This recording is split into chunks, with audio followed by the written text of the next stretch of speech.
Hello everyone, it's 8 o'clock and this is the UK Tonight, the show that's all about you and what you're talking about, bringing you the people at the heart of the UK headlines. Found guilty of drugging patients for an easy life at work. I sedated one of them to within an inch of her life, the chilling words of a nurse at Blackpool Victoria Hospital. Well, today, she has been found guilty of unlawfully drugging two people in her care for her own amusement and to keep them quiet. Also tonight, the baby formula crisis that's getting worse. We talk to the charities struggling to keep up with demand from desperate parents. Our national correspondent Tom Parminter will be in the studio with a special report on the scale of the problem, with baby banks forced to ration formula milk. As the biggest week of strikes the NHS has ever seen ended today, we'll bring you stories from both sides of our health service, the good and the bad. They have a duty of care to people. That person isn't just a person, it's somebody's son, brother, father. They're letting people down. And celebrity bartender Merlin Griffiths will be in the studio to talk about his recovery from bowel cancer under NHS care. Plus, the Parisian bed bugs overrunning the French capital that could be catching the Eurostar to London. All that and much more on the UK Tonight.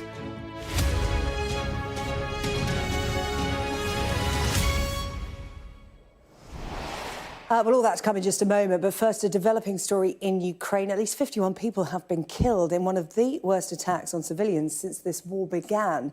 A 6-year-old boy is among the dead. This is after a shop and cafe in the Kharkiv region were hit in an airstrike. The Prime Minister said this evening that the attack illustrates the barbarity of Vladimir Putin. Sky's Diana Magnay has the latest for you.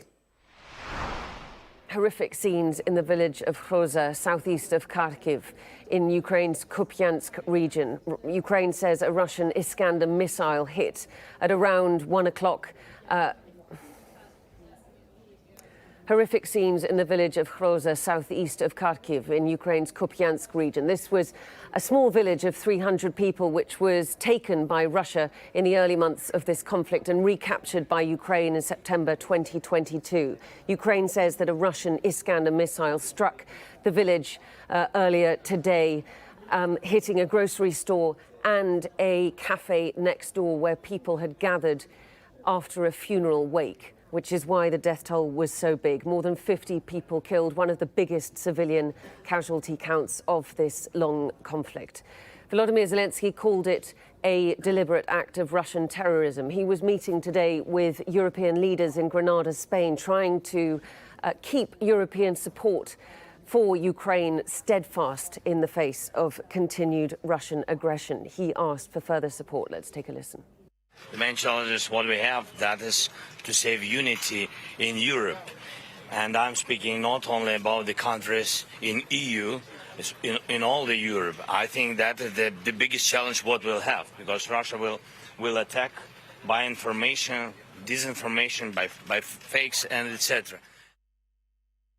Vladimir Putin was speaking in Valdai at the Valdai Foreign Policy Forum today. He said that Ukraine would not last more than a week without Western military and financial support, but no word from Russia in any official capacity on today's strike in Hroza.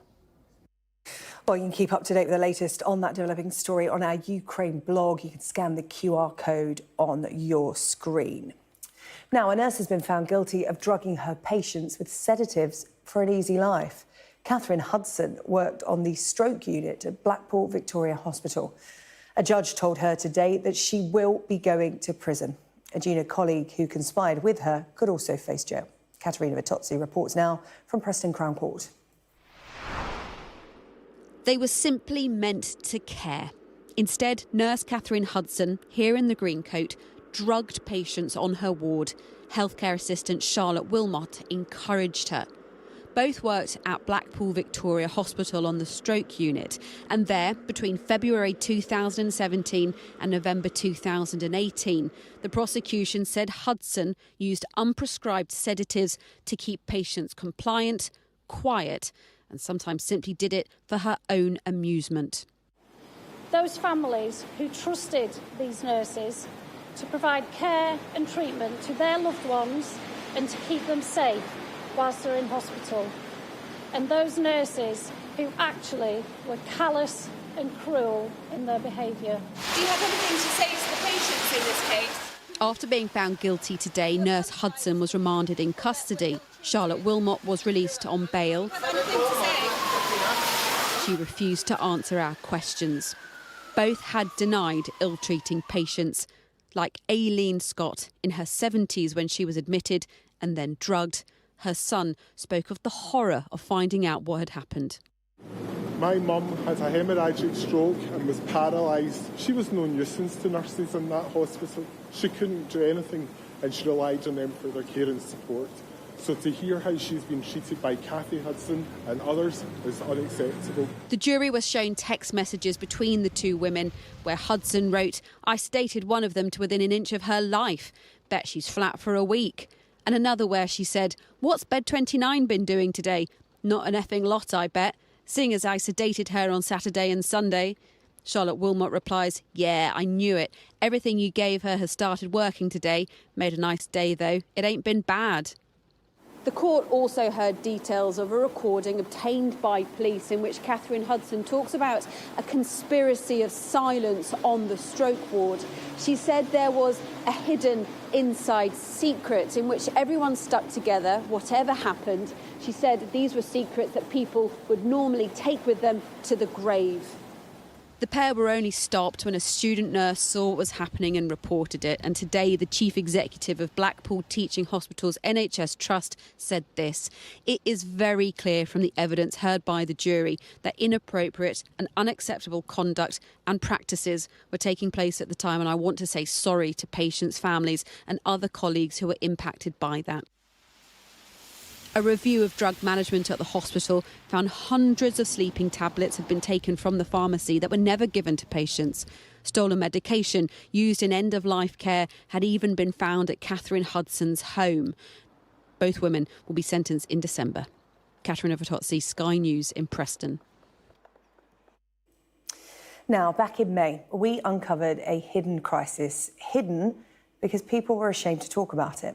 Families with babies going hungry because they could not afford formula, a basic essential. Our national correspondent Tom Parmenter persuaded parents to talk to Sky News to highlight the scale of this problem, to call for help. These parents were stealing, buying it cheap, second-hand and opened, taking risks by mixing it with condensed milk. Well, Tom is here now. Oh, and Tom, when that first report went out at the start of the summer, there was a huge reaction from the public and from politicians. But far from things getting better, things have actually got worse in that time. Yeah, this is a story that we really care about, actually, because it matters so much. We've spoken to a lot of families and travelled the length and breadth of Britain trying to understand what's going on. It's very much a hidden crisis. It's got lots of layers to it because the rules around baby formula in the shops are quite strict because of course, the promotion of breastfeeding as the best for babies. But, of course, that's just not the reality for so many families. Baby formula is used by many, many people. And it is something that is causing huge stress because of those high prices in the shops. And as you say, our first investigation in May revealed all those things that families are having to do, desperate measures that are putting the health and development of babies at real risk. And we were warned in May that we're on the brink of a public health crisis. Well, as you say, things aren't improving. And we've spent time in baby banks in different parts of the UK. And what they're telling us is that this is getting worse. They're seeing more and more people, often families who are working in decent jobs, but still can't afford the formula in the shops. And so the consequence of that is that baby banks are now rationing this scarce resource. I'm thinking we might be quite busy this week. If you can, leave your prams and push chairs upstairs, it makes it quicker. Welcome to Grow Baby. We pray for the formula, for the wipes, for this size of nappies that we're short on. God, may this come in today so we can give it out. Amen. Amen. At this church in Swindon, they pray for formula milk because they know there isn't enough for everyone in the queue. The fairest thing to do now is to ration it. When that table behind you empties out, what are you thinking? I'm thinking, great, what will I say to the next family that comes in? are desperately in need of formula. And I have to say, I'm so sorry, we've just run out. What happens to them then? And that's every week, that conversation? That's every week, yeah. It's like she's 4 months, nearly 5 months now. Ivy's mum, Kayla, can't quite believe she's at the church baby bank. She's on maternity leave from her job. Her partner works, but they still struggle to keep up with the cost of formula. Literally a milk crisis. It makes me feel so angry and irritated that parents are forced to feel ashamed that they can't afford milk for their babies and that the government aren't listening. They're not doing anything. What would you say to someone who is in a position to make a difference with this? Help. Please help. Don't sit there and judge and look and ponder. Just do it. It's as simple as that. In Scotland, they are examining whether struggling families can be given extra cash to help out. The Westminster government says it is providing significant support and cutting inflation. But that's not enough if your baby is going hungry. I think this is a terrible story about real concern in the middle of a cost of living crisis, and that is the single most pressing issue of our time. We do cover Newcastle, but by far our biggest areas are Gateshead and Sunderland and South Tyneside. In the northeast of England, we were invited to join the first meeting of a new movement, the Baby Bank Alliance. These people aren't a number. These are families, these are children. Their aim is to bring together 300 baby banks across the nation. All of them need help. I mean, we're talking about things that every child should just have a standard. There's this vast need in the UK, but it's just always under the radar. It feels quite fragile, the whole safety net that you all provide. Yeah, it is. It is. One of the things I'm hoping to get from this is taking it further, taking it to the policy makers, the decision makers, because when the prevention happens, you'll see a change in the community in terms of the response that's needed. They know what's at stake, the health and development of a new generation that is once again relying on rations. Oh, Tom, that's really hard to watch. Your first report back in May was hard, but, you know, that just shows that this problem is getting worse. And we know what the reaction is going to be from people at home. People are going to want to help. They're going to want to donate baby formula. So there's one part where it's the public outreach, giving to charities and baby banks that help, but it's the politicians and government as well that need help. Let's deal with the public first of all, because the intention is good to donate formula, but it's not that easy, and that's what this new alliance is all about. That's right. It is patchy around the country. Some food banks won't take formula because of the restrictions or guidelines that have been in place around it, but there are baby banks and there are food banks that do, and therefore trying to work out where to get it from is one hurdle of many hurdles that families face. And if you want to donate it, then contacting your baby bank is a good starting point. And as we saw there, the resolve in that room in Sunderland that we sat in earlier this week to make this better for families. All these are volunteers and their charities, but they are determined to make this situation better through their work as baby banks across this nation. We were in a baby bank in Buxton in Derbyshire this morning, where they're opening 3 extra branches to cope with the demand that they are seeing through the doors. But these people shouldn't be doing it. They shouldn't have to do it. It should be help from local councils and the government. Now, after your first report, this was brought up in Parliament. We know there are moves afoot in Scotland about this. But the talk's quietened down. What needs to be done? Well, there are measures that could be taken around Healthy Start vouchers, which are in place for families. Not everyone qualifies for them, not everyone claims them. But it is something that the value could be raised. There's talk of a price cap for baby formula. Should there be a set price that it can't be any more than this? Because some tubs are up to £17, £18 each. And there's a lot of focus on the pricing in the market, and that is actually under investigation at the moment due to the Competition and Markets Authority looking at it. But there is no real political will in Westminster, it seems, to grasp this from the government's point of view. They say they're helping with a cost of living crisis. They say they're trying to bring down inflation, but that makes no difference if your child is hungry and your at home tonight, looking at a tub of formula that's almost empty, knowing that there isn't any for tomorrow. Oh, Tom, thank you. I know that you're going to follow this story and we'll keep across it here on the UK Tonight. Tom, thank you. That's our national correspondent, Tom Parmenter there. Well, if you want to share your thoughts with us on that story, many of you have done throughout the day here on Sky News already. Scan the QR code on your screen right now.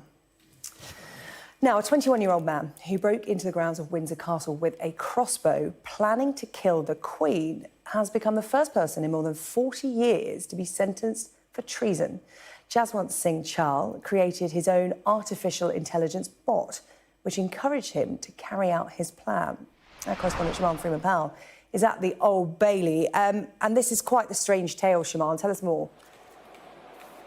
Yes, it is. An earlier sentencing lasted well over an hour as the judge had to consider the most appropriate way to punish Jaswant Singh Chahal for his crimes which date back to December 2021 on Christmas Day, when Chahal went down to Windsor Castle armed with a loaded crossbow, wearing a metal Star Wars-inspired mask and declaring to police when he was detained that he had intended to kill the Queen. Now, whilst Chahal had pleaded guilty to these offences, which include treason, back in February earlier this year, today the judge had to decide whether or not Chahal was mentally unwell during the time he committed the offence. The judge spoke about how he had heard conflicting psychiatric reports from multiple experts, one of them suggesting that he was experiencing severe depression, that he could potentially have been on the autism spectrum, and that he was also experiencing psychosis. However, another expert suggested that in fact this wasn't the case and that Chahal's crimes had been premeditated. The judge eventually concluded that his idea back in 2021 to kill the Queen, to buy equipment, to undertake research came before Chahal was mentally unwell. But he did concede that at the time he broke into Windsor Castle grounds, he had lost touch with reality and became psychotic. For this reason, he was sentenced to 9 years on a hybrid order. This means that he will remain at Broadmoor Psychiatric Hospital, where he will be transferred, and he will only be transferred to custody once he's received the treatment he needs. And the recommendation to the judge was that would be around 18 months worth of treatment. OK, Shaman, thank you, Shaman Powell, with the story there. Now, meteorologists say that September smashed the global monthly temperature record by an extraordinary amount. It follows records in July and August. And 2023 is now set to be the hottest year ever recorded. In the UK, the warm weather is going to continue this weekend, with some areas expected to see temperatures of up to 26 degrees Celsius. Well, our science and technology editor, Tom Clark, is here. I mean, you know, Tom, we make jokes about we've just packed away our summer wardrobe, we've got our winter knits out, but there's a serious side to this in terms of this year, in terms of the global climate crisis. You know, the UK, we're feeling it here. We have seen, I mean, globally, first of all, you know, weather extremes like, you know, we've never experienced before. Yeah. It's on course to be the hottest year on record. I mean, I think just to put it in context, look at the graph to sort of illustrate why they're so sort of taken aback by this temperature extreme. So these are Septembers through the ages. And this is, you know, the average temperature based on the sort of mid-century average. Look at September, there on the right of the graph. It is, you know, obliterated the previous record for warmest September, half a degree warmer than any September that's come before. 1.75 degrees warmer than September's in pre-industrial times, you know, before climate change kicked in. You know, scientists are still struggling to figure out why we're seeing such big differences. One thing we know is El Nino is going on this year, that's sort of driving things up a little bit, but is this really extreme difference? The main driver, of course, is global greenhouse gas emissions into the atmosphere, and that's going on around. Now, here in the UK, we haven't seen quite that anomaly. It was only the second warmest September we've ever seen. I know what people are going to say is, you know, the summer itself was a bit of a washout. You know, we didn't have a massive, spectacular July, August. That's the common perception, but the stats say otherwise, interestingly, don't they? that was this year that we've had, even though it's felt pretty rubbish, much of it is still the second warmest year, or so for the 9 months so far, the UK has ever seen. And in fact, the reason we had that washout summer was largely because there was a massive heat wave parked over Europe, which was pushing low pressure over us. It was raining holidays over there and raining on us here. But we saw extremes of rainfall July was the second wettest month in many parts of the UK, so the wettest in Northern Ireland. And those sorts of extremes are what we're going to see. And what's interesting about this September, it's more than 1.5 degrees above average. It's the kind of weather we'll see when global averages hit 1.5 degrees in that 1.5 degree world. So it's an illustration of what we talk about when we say we need to avoid those dangerous extremes, because the weather we've seen globally is the sort of thing we'll get normally in a decade or two's time. OK, Tom, thank you. Tom Clark with the latest on that global temperature record smashed and UK records tumbling here as well. And now this morning marks the end of 72 hours of strikes by junior doctors and consultants in England, the biggest ever walkout in NHS history. The dispute began a year ago, and more than 1 million cancelled appointments later, the unions don't seem to be any closer to a resolution with the government. The Prime Minister has promised to cut the overall size of the NHS waiting list by next year, but the fact is, it's actually growing, and there are now nearly 7.7 million people waiting to start treatment. Tonight, I want to bring you Kevin's story. Kevin was 40 years old, a father, and worked as an accountant for the NHS. He died after waiting 6 weeks for a doctor's appointment in Liverpool, failed his mum, Adette believes, at every turn. I spoke to Adette and Kevin's sister, Nicola. Adette and Nicola, thank you so much for talking to me today. This is all still very raw for you. Kevin's funeral was only a couple of weeks ago, so I really appreciate you taking the time to share his story with us today. Adette, perhaps you can take us back to April of this year, which is when this all started. Kevin knew something was up. Yeah, he'd had COVID at Christmas. Obviously, with having Crohn's disease, his immune system's not the greatest, so it took him a while to recover. And in the meantime, he hadn't been having his treatment, which are injections that he gave himself. They'd lost his blood tests, so until he'd had them redone, he'd had no treatment. But come April, he just said, he was back on his injections, but he just said, I feel absolutely awful. I've no energy. He was struggling to eat, and he was just sleeping all the time. And, you know, he just knew something. He just was very, very unwell. First port of call for Kevin, as it would be for any of us, is to pick up the phone to your GP to try to get an appointment. Adette, what happened with that? He would phone up every morning at 8 o'clock and be told there's no appointments available. By the time he finally got through, after being on hold for half an hour or more, they were told all the appointments have gone, try again tomorrow. And this went on for 6 weeks. This is a story that's going to resonate with so many people watching, because that's what's happening at GP surgeries across the UK at the moment.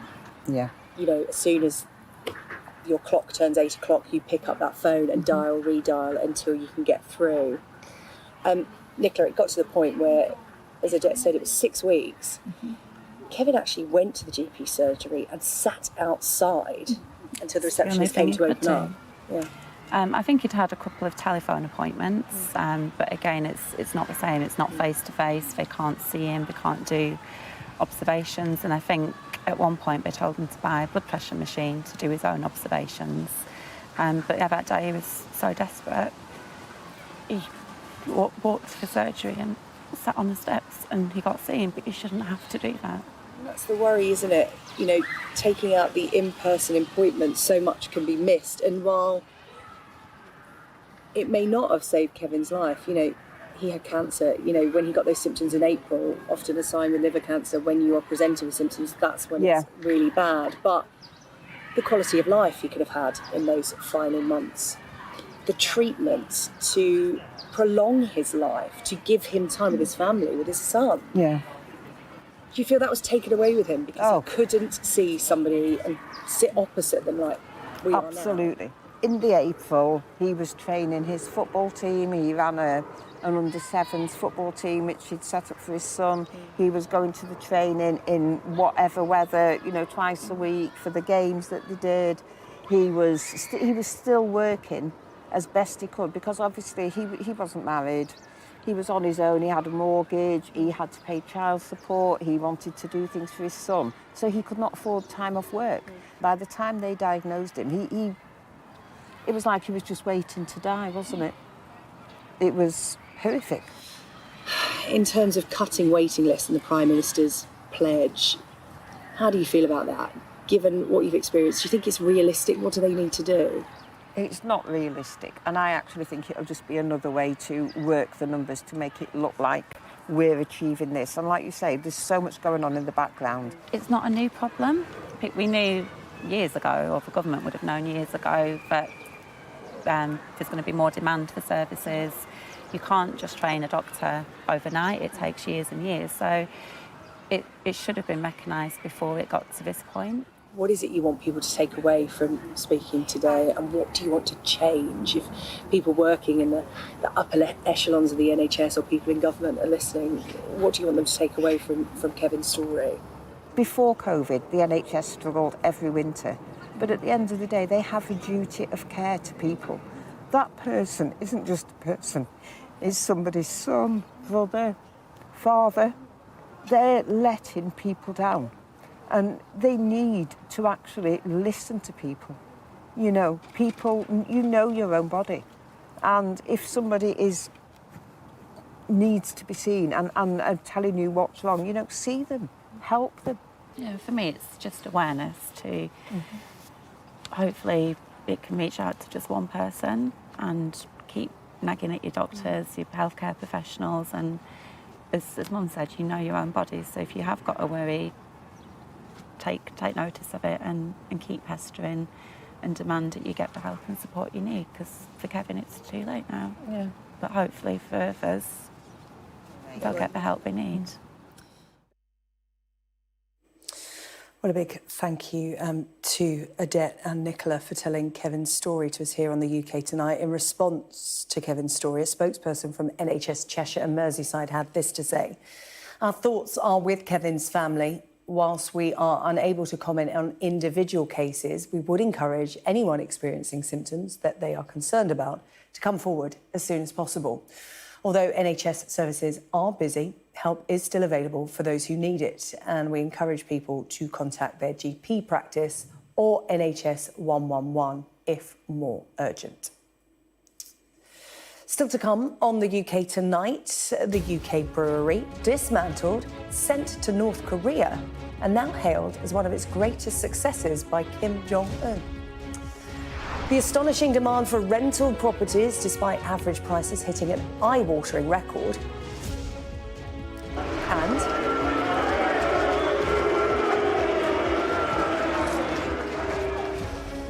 you'll remember this. Well, the MCC has thrown the book at the members who were involved in this altercation with the Australian cricket team.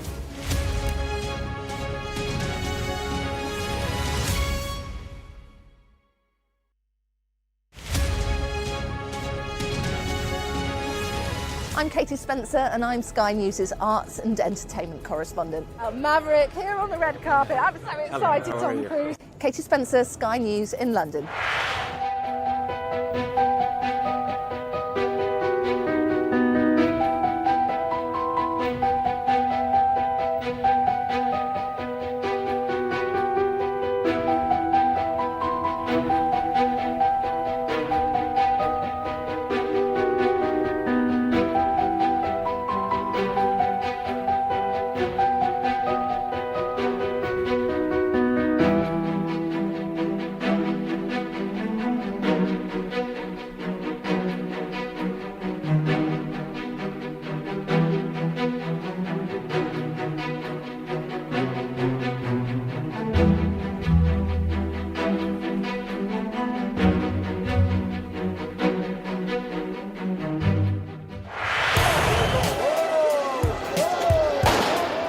I'm Adam Parsons. I'm Sky's Europe correspondent based here in Brussels.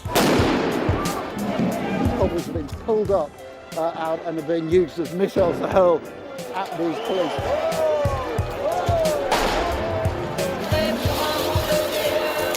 Made by people who dare to challenge. Nice to see you again, Mr. Barnier. Why? Meeting you. Fishing does have the potential to stymie an enormous economic deal. We take you to the heart of stories that shape our world. What strikes you when you come to this glacier is not just the way in which the environment is changing, but the speed at which those changes are happening.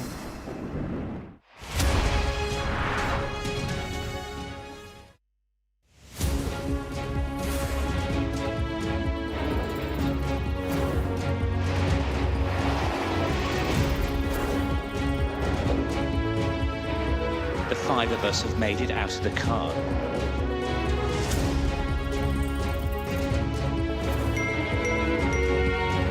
Welcome to Backstage, the film and TV podcast.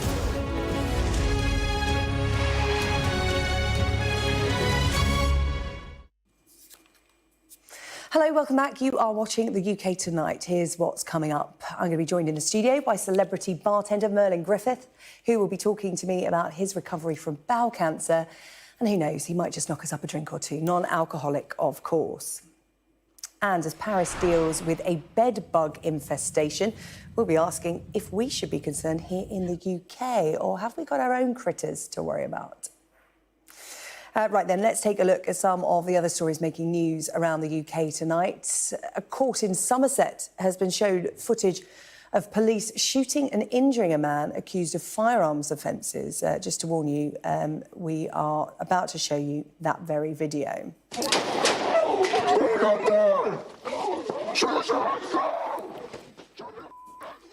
Well, these officers opened a fire after Reid Witchhusen pointed a handgun at them. He'd already shot himself in the head when he asked to use the bathroom during his arrest.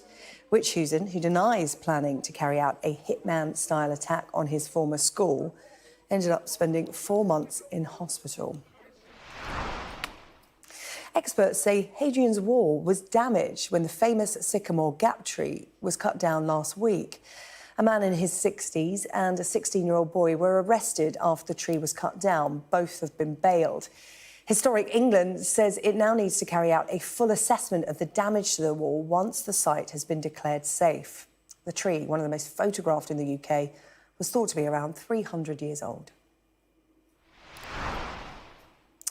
And Marylebone Cricket Club has expelled 1 member and suspended 2 others over the altercation with Australia's cricket team during the Ashes Test at Lord's back in July.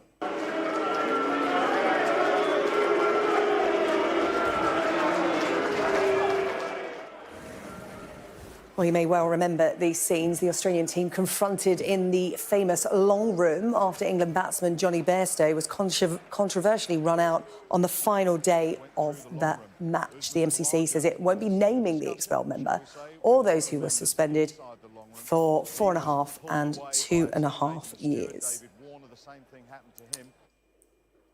Now, if you're not a fan of creepy crawlies, you may want to look away now. I'm not going to look behind me. That, apparently, is a bed bug. Paris is currently grappling with an infestation, and there are fears that the bugs could make the short hop across to us.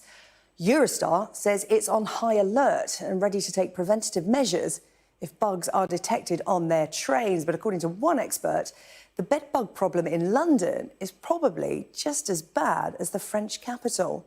Well, let's speak to that expert, molecular biologist and bed bug specialist, David Kane. So, David, the big question is, the fear is the bed bugs are on their way over from Paris, but they might already be here in the UK.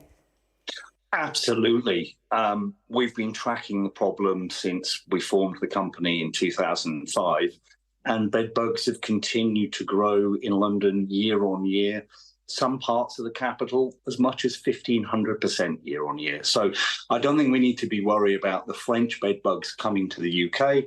We've already got enough of our own. Yeah, I mean, you can't tell a French bed bug from a UK one. I don't know whether it's the accent. They don't talk. But if you do spot a bed bug, what do you do? Because people don't really talk about it, do they? No, there's a lot of incorrect stigma associated with them. People think they're to do with cleanliness and hygiene. Nothing to do with that. They're an exposure pest. You get bed bugs by coming into contact with a source of bed bugs. So the first thing people need to learn to do is check when they travel to avoid contact in the first place. And then the second step is to respect the fact that you sleep approximately 180 hours a month in your bed and spend 30 minutes once a month. Give it a good clean. You're looking for the signs of bed bugs, live samples, car skins, and fecal traces. And if you have a passive bed bug monitor, you can look for the poo on the detection skirt of that. And if you detect the problem quickly, all you need to do is remove the monitor, clean the room, and get back on with life as normal. OK, good advice. Let's get those pictures off our screen because we don't want to have nightmares, do we? David Kane, thank you so much for speaking to us here on the UK Tonight. Ooh, right, still to come. We'll find out why a brewery was completely dismantled and rebuilt brick by brick in North Korea and why it's such a hit with Kim Jong-un. And I'm going to be speaking to FirstDates bartender Merlin Griffiths about his recovery from cancer.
Now, he is the man who meets and greets the nervous singletons on one of my favourite shows, who are not only on a first date, but they're also doing it on national television. And he makes sure that they're nice and comfortable, gives them a drink and listens to their stories before they meet up. But tonight, Merlin Griffiths is here to tell us his story.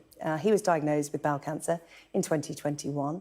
After life-saving treatment on the National Health Service, he has been clear of the disease for more than a year now. And Merlin is with me in the studio. Merlin, it's so great to see you. Sarah-Jane, thank you. You talked to us on a day when the biggest strikes in NHS history have come to an end. And you are a massive fan of the NHS because they literally saved your life. Talk to me about your experience with the NHS, because you were under their care for a long time after your diagnosis. Yeah, that's right. I mean, the total care plan initially will run up to 5 years, and then, even then, they're checking in on you up to 10 years. Beyond 10 years, Well, it's anyone's guess what happens after that. I think that's you're about as cured as you're ever going to be from a cancer point of view at that point. But yeah, no, I just want to say, I mean, I understand some of the frustrations that people have around the NHS, but at the same time, when it works, oh boy, does it work. And especially when it comes to cancer, once you've been diagnosed, the machinery kicks in, because it's imperative that you're treated quickly. It's imperative that certain steps are taken, because, as you say, this is life-saving. And in my case, I was absolutely blown away by the speed of referrals, by the speed of appointments, by the speed of medication, and eventually by the speed of operation. Yeah, it all just goes 1, 2, 3, 4, 5. And next thing you know, you're like that. Yeah, you are. And you had a scan at the start of this summer. It was your 1-year scan, and, you know, you, along with the cancer community on social media, were talking about it because you've shared your stories on social media to raise awareness of bowel cancer, and you talked about scanxiety, and you got the all clear on that 1-year scan, which is great news. But talk to me about why you wanted to be so public about it and share your story on social media. Yeah, it was a difficult decision, and one my girlfriend and I didn't take lightly at the time, because, yeah, your natural instinct with something like this is to keep it quite private. But then you suddenly realise, well, I'm lucky enough to have a platform which, you know, a few people might listen to, and so maybe we can actually turn some good out of this.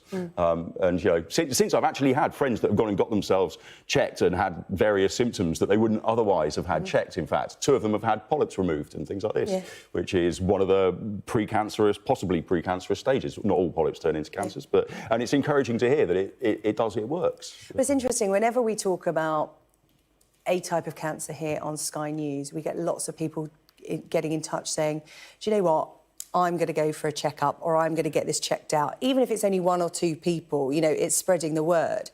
But with bowel cancer in particular, there's a sort of shyness about talking about it because of the area of the body it involves, and people have to say the word poo. And a lot of people, 4 in 10 actually, according to Bowel Cancer UK, couldn't even name you 1 symptom of bowel cancer. Yeah, and it's important to familiarise yourself with a few of the more common ones. I think unexplained weight loss is one of the key ones you look out for. The really, really big one, any blood in your stools and changes to your bowel habits. And these are changes, they might only happen occasionally. And you might go, oh, maybe it was something I ate, maybe it was something I did. But actually, if they keep happening repeatedly and repeatedly, unexplained lumps, bumps, pains, aches, again, on a regular basis, it is worth getting them checked out. Cancers grow very, very slowly, and a lot of the symptoms can seem relatively benign, so it is very easy just to put them down to something else. But honestly, if they're happening consistently, you need to recognise that and, as you say, not be shy about talking to your doctors. Because you were 45 when you were diagnosed? 45, 46, yeah. 45, 46. I don't know, I stopped counting off. Yeah, me too, I'm around the same age. But in terms of testing for bowel cancer, it used to be over 60, and people would get a sample kit through the post. Now it's down to 55. I think the government are trying to get it down to 50. And it's really important that people use those free sample kits, because we talk about the symptoms of bowel cancer, but often at the early stages, there are none. Yes, that's right. Yeah, there's very, very little. That's right, yeah. And so they're looking for various markers that will be in your stools. I can promise you, it literally is as easy. You walk in, you don't even have to see anyone at reception, right? Just in case you're a bit embarrassed about it. Yeah, you walk in, they're usually kept by the receptionist's desks, little test tube, right? You take it home, dip it in the bathroom, screw it up, put it back in its little baggie, drop it into a post box back at the surgery. And that's it. You don't even have to see anybody to get it done, and your results are then confidential. You don't even have to say the P word if you're a bit shy about it. That's right. And what now, Merlin? Because, you know, you'll have experienced the reaction on social media. You're a popular guy. People love the FirstDates programme, and the beauty of what you do is you put people at their ease and you offer them reassurance. And you've got a lot of back through social media with regard to what you were going through. What does life look like now? Because, as you said, you're clear a year, but you've got 5 years, 10 years. What does life look like for you now? Mostly you try not to think about it and you want to get things back to normal. Personally speaking, I think the hardest thing is actually getting back to full fitness. It takes a long time. While one might be looking OK, so many operations on your abdomen, for instance. I can barely do sit-ups, for instance, these days. It's shocking. And so it's getting back what you had and knowing also, accepting that you'll never quite work the same way. Life is different. It's different. But, it can be a good kind of different. Yeah. And you're back on our screens. You're opening a pub near Christmas Dog and Garden in Leicestershire. You're going to be back, actually, mixing us a drink because we're going to toast the launch of our show and your good health news and your treatment of the NHS. So come back and join us in a minute, Merlin, for that. Merlin's going to mix us up a little drink, non-alcoholic, of course. Talking of drinks, a Wiltshire brewery was completely dismantled and rebuilt brick by brick in North Korea. It's been hailed as a huge success story by Kim Jong-un. The Taedonggang beer factory in Pyongyang started life as the Usher's Brewery in Trowbridge. Alice Porter has this report from Wiltshire.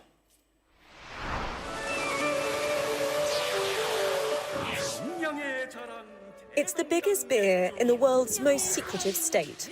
North Korea considers the Taedonggang beer one of its top 10 companies. But it originated more than 5,000 miles away in the West Country town of Trowbridge. Usher's was a landmark brewery in the area, but when it fell on hard times, an unusual offer was made to buy the company for £1.5 million. So these are some of the artefacts from our sort of Usher's collection that we've got on display. It really is the oddest story, and Usher's was closing down in 2000, and at that time North Korea was looking to open its first brewery, and the two events coincided. Once the North Korean government had purchased Usher's brewery, they dismantled the property and shipped it piece by piece to Pyongyang for it to be rebuilt. And North Koreans came here to Trowbridge to learn exactly how to make Usher's beer. But the brewery was 12 acres in size with enormous equipment. Getting it to North Korea was a challenge. The fermenters were so big that you had to take down lamp posts and things like that to get them around the corners. And, it was quite an impressive do. For the last 21 years, the newly named Taedonggang beer factory has been a bastion of brewing. Built under Kim Jong-il, his son has become an enthusiastic supporter. Simon Cockrell leads tours to North Korea, including to the famous brewery. This is a fairly standard thing to do rather than building your own industry from the ground up. It's not the first brewery in the country, and it's not the only one. There are several others, but it is by far the dominant one. It's the one with the most reliable quality. North Korean propaganda makes no mention of the origins of their famous beer, but it's clear that this Wiltshire brewery has a surprisingly international legacy. Alice Porter, Sky News. Yeah, you'll find it all, even the weird and wonderful, on the UK Tonight. Still to come, we'll have all the action as England are thrashed by New Zealand in the opening match of the Cricket World Cup.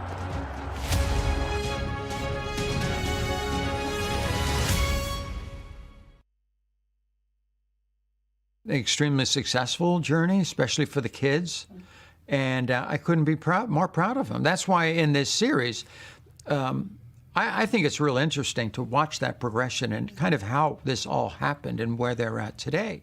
I don't have any regrets with my family. Why? Because they know how to handle it. They've been doing this since the beginning, for a long time. And they've had the highs, they've had the lows.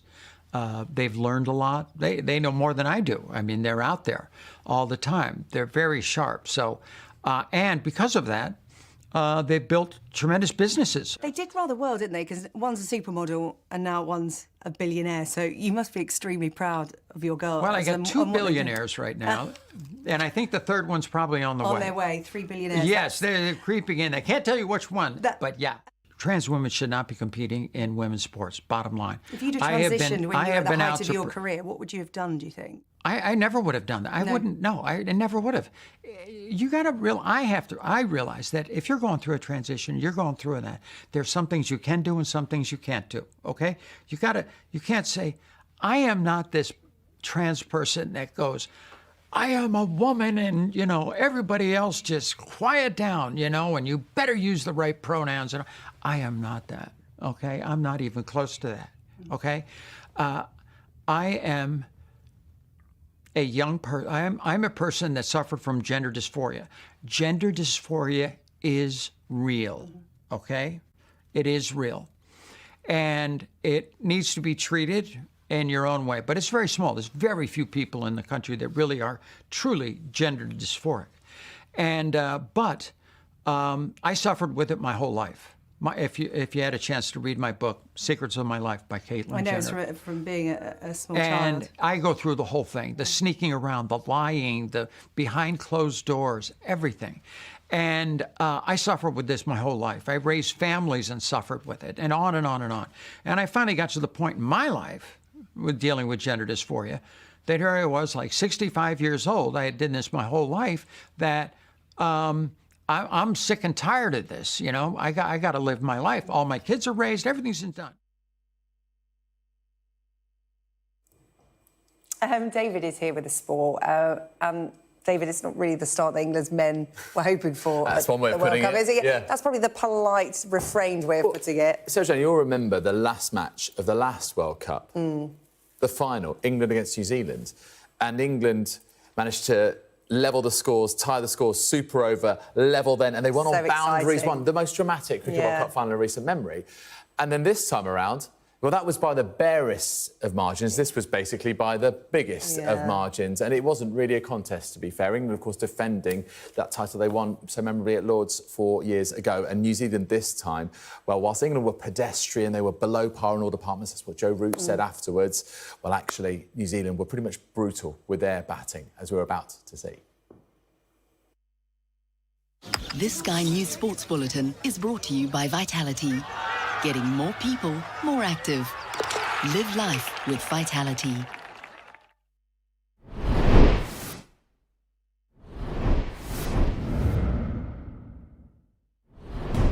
I'm Ross Connolly. I'm a Team Scotland wrestler and I'll be competing in 65 kilo weight class in Birmingham. My name's Charlie Bowling. I compete in the 74 kilo weight class in freestyle wrestling for Team England.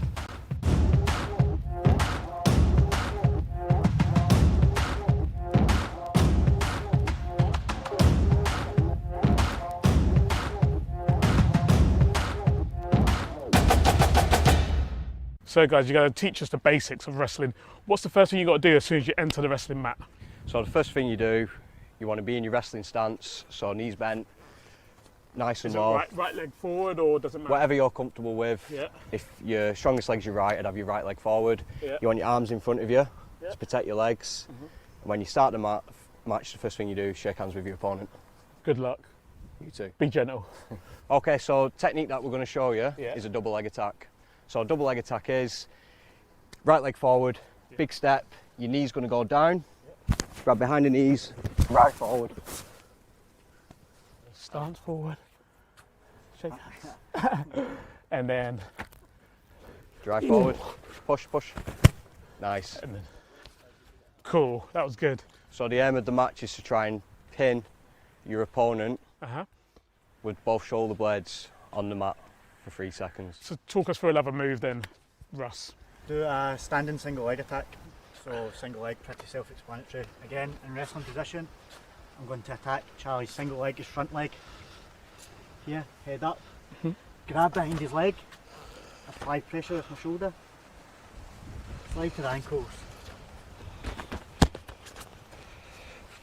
So Sam, you're Charlie's nutritionist, and you're all set up to test Charlie's nutrition. Explain to us what you're going to be testing for and how this setup works. So this machine essentially will look at Charlie's levels of muscle, body fat and water, and he'll regularly go on this machine every 4 to 6 weeks so we can see where his body composition is at, see how his muscle and body fat are changing, and to check that they're on track so we can make weight and perform optimally. This Sky News Sports Bulletin is brought to you by Vitality. Right, let's take a look at the weather. Warm memories wherever you go. The weather, sponsored by Qatar Airways. Well, the weekend will bring unseasonably warm conditions, especially for the southeast, whereas heavy rain will be affecting Scotland. Before then, it's going to be rather cloudy and blustery this evening with some outbreaks of rain. Areas surrounding the Irish Sea will be at risk of coastal gales as well. There'll be further rain overnight, heavy in places, but much of southern England and northeast Scotland look dry. Low cloud will keep it mostly mild and it will bring fog to western coast and hills. Ireland, Northern Ireland and central Britain will be rather dull tomorrow morning with outbreaks of rain. Elsewhere, mainly dry. Plenty of sunshine. It's going to be warmer than today, but rather windy. Gales possible across northern Scotland. The afternoon will see rain edging into more of Scotland, whereas Ireland will turn drier and brighter in the south. The weather, sponsored by Qatar Airways. Well, Merlin's back. We are going to toast your continued recovery from cancer and our first week of the UK tonight with a non-alcoholic drink, of course. What have you got for us, Merlin? Oh, yes. We got a wonderful little thing, a dance hall driver. Dance hall driver? Yes. That's very much me. Now I've moved out to the country and we can't get any taxis anywhere. It's quite interesting. We're in Sober October. Yeah. And I just want to know what it's like. A lot of people have been saying they're going on dates in October. Not me, I'm married. But this was a discussion in the newsroom before. How do you approach Sober October on a first date? On a first date? I think you should always approach a first date sober or largely sober. I mean, and at all times. This is about moderation, and that's the whole point of doing you a delicious non-alcoholic cocktail. It's a cocktail, not a mocktail, by the way. I know, I called it a mocktail earlier. I'm not allowed to call it that. Yeah, well, mock means fake, and I resent that term. When you've got so many really good... Yeah, there's great non-alcoholic options these days. And in terms of, you know, having cancer, how did it change your attitude to alcohol? Because we talk about mindful drinking now, don't we? And it's not always related to a health condition. It's just, you know, how people live nowadays, a lifestyle choice. No, you're absolutely right. Yeah, and this is the whole point. If somebody ever asks you... You can talk and make my drink, Merlin. Yeah. Come on. Sure, give that a little Oh, here we go. OK. Oh, if it goes over my feet, Merlin, I'm in trouble. Here we go. But, yeah... I think if anybody asks you why you're not drinking of an evening, they can mind their own business. Yeah. We really are at that stage. You should be able to turn it on and turn it off as you wish. I think it's better for us. Yeah. And you're starting to see much, much more of this sort of thing as well. Here we go. Cheers to your first week, by the way. Oh, thank you, and cheers to you. Cheers to you. And your recovery. Saffron, vanilla, orange, lime, little agave in there. Beautiful, aromatic, very... Oh, and tahini around the edge. Wonderful. That's it. Thank you, Merlin, and thank you for joining us on our first week of the UK Tonight. We will be back on Monday at 8 o'clock. Thanks, Merlin. Cheers.